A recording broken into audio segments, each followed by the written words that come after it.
ভাষার মাস মানেই অমর একুশের বইমেলা।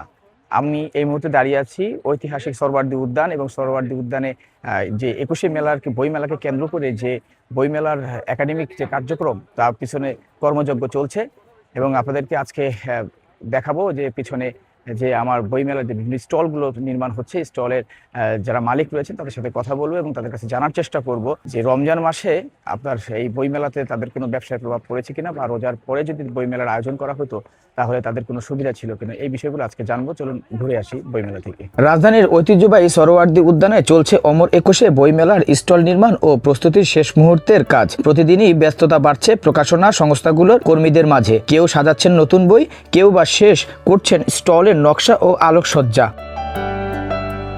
তবে এবারের আয়োজন ঘিরে রয়েছে ভিন্ন এক বাস্তবতা। পবিত্র রমজান মাসে মেলা অনুষ্ঠিত হওয়ায় অনেকে প্রকাশক আশঙ্কা প্রকাশ করছেন বই বিক্রিতে আশানুরূপ সাড়া না মিলতেও পারে। স্টলের মালিকদের সঙ্গে কথা বলে জানা যায়, রোজার কারণে বিকেল ও রাতের সীমিত সময়ে ক্রেতা সমাগম সম্ভাবনা বেশি, ফলে সারাদিন বিক্রিতে প্রভাব পড়তে পারে। মেলা শুরু করলাম, পাঠকদের উদ্দেশ্যে বলতে চাই যে আপনারা দয়া করে আমাদের এই বই মেলাতে আসবেন।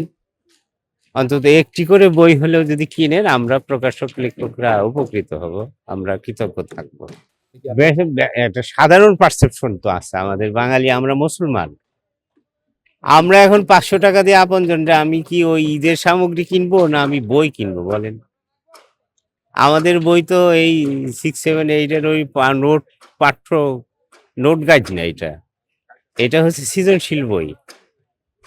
এইটা এত প্রয়োজনীয় এখন বাঙালি মনে করে না যে আমি ওই 500 টাকাতে আমার প্রিয়জনকে একটা ছোট গিফট কিনে বা একটা কাপড় কিনে দেওয়ার বাদ দিয়ে আমি 500-1000 টাকার বই কিনবো, এতটা জরুরি নাই। বইয়ের কাছে তো ফিরে আসতে হবে। মানব সভ্যতা থাকতে হলে বই মানুষকে পড়তে হবে, বই ধারণ করতে হবে। বইয়ের বিকল্প আর কোনো এই জ্ঞান আরোহণ করার কোনো মাধ্যমই নেই পৃথিবীতে।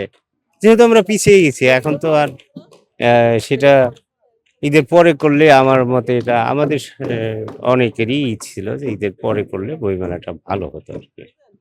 অন্যদিকে কয়েকজন প্রকাশক মত দিয়েছেন, ঈদের পর আয়োজন হলে হয়তো দর্শনার্থী ও ক্রেতা উপস্থিতি আরো বাড়ত। তাদের মতে উৎসবের আমেজ পরিবার পরিজন নিয়ে বইমেলায় আসার প্রবণতা তখন বেশি থাকে। এখন বিষয়টা হচ্ছে হলো বাংলা একাডেমি ডিসিশন দিয়েছে, এর বাইরে তো আমরা যেতে পারতেছি না। আমরা চেষ্টা করেছিলাম রোজার আগে করার জন্য, কিন্তু সেরকম তখনও সময় হয়নি। আর এখন যেহেতু রোজা এবং ফেব্রুয়ারি একসাথে হয়ে গিয়েছিল, আমরা চেষ্টা করেছিলাম রোজার পরে করতে, যেহেতু রোজার মাঝখানে মিলে না এবং এই সময়টা অ্যাডজাস্ট হচ্ছে না। রোজা রেখে আবার মেলার মানুষজন আসা, সবকিছু মিলিয়ে রোজার পরে হলে সেটা বেটার হতো। সব দিকে সময়ের কথা বলেন কিংবা ডিসিশনের কথা বলেন, সবকিছু মিলিয়ে যেহেতু এখন অসামঞ্জস্যকতা হয়ে গেছে, সেক্ষেত্রে ঈদের পরে হলেই মেলাটা ভালো হতো। সব মিলিয়ে এখনই নিশ্চিত করে বলা কিছু যাচ্ছে না। আয়োজন শেষে পর্যন্ত কতটা সফল হবে, বিক্রি ও অংশগ্রহণ কতটা সন্তোষজনক হবে, তা নির্ভর করছে মেলার সার্বিক পরিবেশ ও পাঠক পরিস্থিতির উপর। প্রতিষ্ঠানের সংখ্যা যদি বাড়ে তো এটা নিয়ে আমরা আসলে চিন্তিত না, এবং আমরা মনে করি যে প্রতিষ্ঠানের সংখ্যা বাড়লেও আমাদের এটা ভালো দিক। প্রকাশকের সংখ্যা বাড়ুক, প্রতিযোগিতা বাড়ুক, ভালো বইয়ের মান বাড়ুক, তাহলে আমি মনে করি ধীরে ধীরে তার অভ্যাসটা থেকে যাবে এবং মানুষ বইয়ের প্রতি আপনার আগ্রহটা বৃদ্ধি পাবে। সুষ্ঠু ও শান্তিপূর্ণভাবে মেলা সম্পন্ন হলেই বোঝা যাবে এবারের অমর একুশে বই মেলা প্রকাশনা ব্যবসার জন্য কতটা সাফল্য বয়ে আনতে পেরেছে। ব্যবসায়ীদের দাবি যে পাঠকদের জন্য যে স্টল করা হয়েছে এবং যে আকর্ষণীয় বিভিন্ন ঐতিহ্য স্মরণীয় যে বই লেখা হয়েছে এবং পাঠকরা এই বই জনপ্রিয়তার সাথে ক্রয় করবেন।